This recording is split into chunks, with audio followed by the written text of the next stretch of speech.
అనయ్య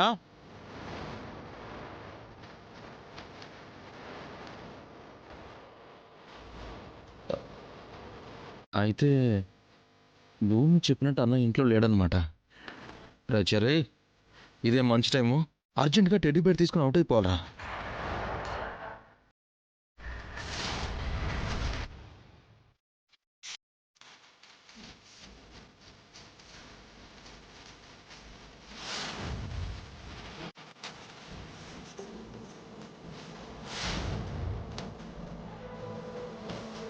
ఎక్కడుంది? అయితే బొమ్మ ఈ రూమ్లో లేదు, వేరే రూమ్లో చూద్దాం.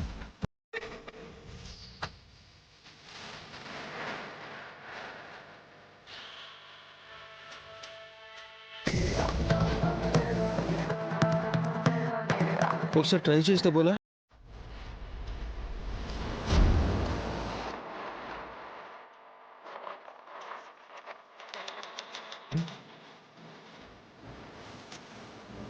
My dear teddy,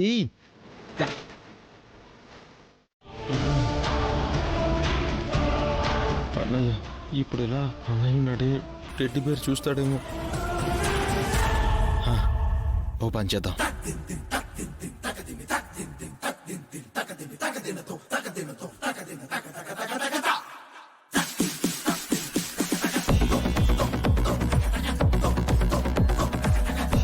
ray cherry, చూసేసావా? అన్నయ్య నువ్వెప్పుడొచ్చారా? ఇందాకే వచ్చాడన్నయ్య, నీతో ఏదో మాట్లాడాలని పైకి వెళ్ళాడు. చెప్పరా, ఏం మాట్లాడాలి? అంటే అది నేను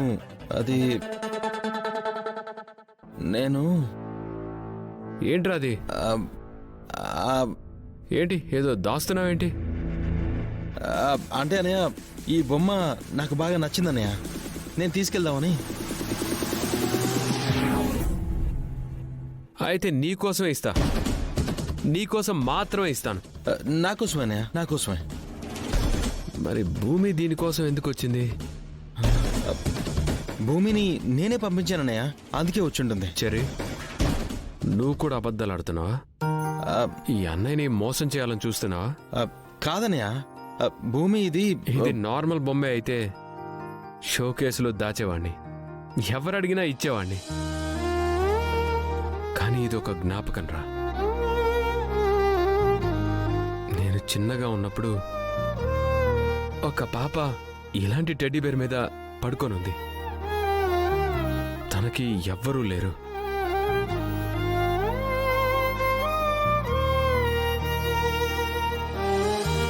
ఎందుకో ఈ టెడ్డీ బేర్ని చూసినప్పుడల్లా నాకు ఆ జ్ఞాపకాలే గుర్తుకొస్తున్నాయిరా.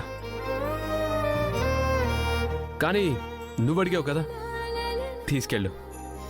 ఈ బొమ్మే కాదు, ఈ ఇంట్లో ఏదైనా ఎప్పుడైనా ధైర్యంగా దొరలాగా తీసుకెళ్ళు, నా ప్రాణాలతో సహా. ఏంటన్నయ్య మాటలు? అల్లుడు గారు, మీరిలా హఠాత్తుగా కాళ్ళు పట్టుకుంటే కంగారు వస్తుంది. ఎవరైనా చూస్తే బాగుండదు. ముందు మీరు లేవండి. మీరు మాటిస్తే తప్ప నేను లేవను మామయ్య గారు, మీ కాళ్ళు వదలు. అల్లుడు గారు, కట్న కానుకల గురించి మీరేం ఆలోచించకండి. ఈ ఆస్తి మొత్తం భూమిదే. కట్న కానుకలు కాదంకల్, ఈ రోజు సాయంత్రం బ్యాచులర్ పార్టీ ఇస్తానని నేను ఫ్రెండ్స్కి మాట ఇచ్చాను. ఓ, దానికి డబ్బులా? ఎంత కావాలో చెప్పండి, అకౌంట్కి ట్రాన్స్ఫర్ చేయిస్తాను. అబ్బా అంకుల్, నా దగ్గర లేని డబ్బా.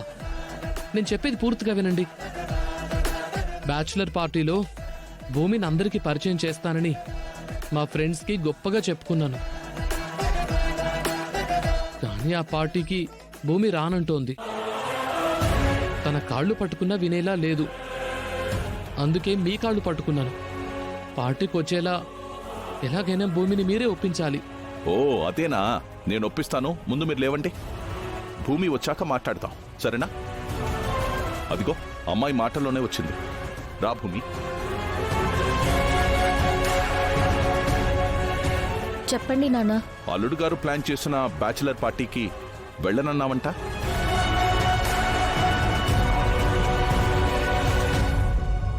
నాకిష్టం ఉండవని మీకు తెలుసు కదా నాన్న. భూమి, తెలుసమ్మా. చూడు భూమి, నువ్వు పెరిగిన వాతావరణం నీకు ఇష్టాలు నేర్పించింది. ఇష్టం లేని చోటుకి వెళ్ళటం కష్టమే, కానీ ఆ వాతావరణానికి ఈ వాతావరణానికి మధ్య తేడా నువ్వు తెలుసుకోవాలి కదా. మరీ ముఖ్యంగా మన స్టేటస్కి ఇష్టమైన కష్టమైన కొన్ని చోట్లకు వెళ్ళి నవ్వుతూ నిలబడాలి. ఇష్టం లేకపోయినా పైకి నవ్వుతూ సంతోషంగా ఉన్నట్టు నటించాలి. అలా నువ్వు వెళ్లాల్సిన పార్టీయే ఈ బ్యాచిలర్ పార్టీ కూడానమ్మా. నువ్వు వెళ్ళక తప్పదు. సాయంత్రం అయితే గగన్ సార్ ఎప్పుడు ఇంటికొచ్చేస్తారెందుకు? సరదాగా స్నేహితులతో కలిసి బయటికి వెళ్ళొచ్చు కదా. తిరుగుదాం తాగుదామని అని అనిపించదా మేడం? ఏయ్, ఏంటా మాటలు? నా కొడుక్కి అలాంటి అలవాట్లు లేవు. మరీ అంత చెడగొట్టి పెంచారా మేడం? ఒసేయ్, ఏమైంది నీకు ఈరోజు? నా కొడుకు చాలా పద్ధతిగా పెరిగాడు, దాన్ని చెడగొట్టి పెంచడం అంటావేంటి? చాలే ఊరుకోండి మేడం. ఏ వయసులో తీరాల్సిన ముచ్చట ఆ వయసులో చేయాలి. తాగకుండా తిరగకుండా ఇంత సంపాదించి ఏం లాభం? ఒసేయ్ రత్నం, ఈరోజు నీకు ఏదో అయింది. నాకు కోపం వచ్చేలా మాట్లాడుతున్నావు. ఆంట్లు తర్వాత తోముదువు గాని ముందు నువ్వు అర్జెంటుగా బయటికి వెళ్ళు. అది కాదు మేడం. బయటికి వెళ్ళమన్నప్పుడు బయటికి వెళ్ళు ప్లీజ్. ఏంటో మేడం.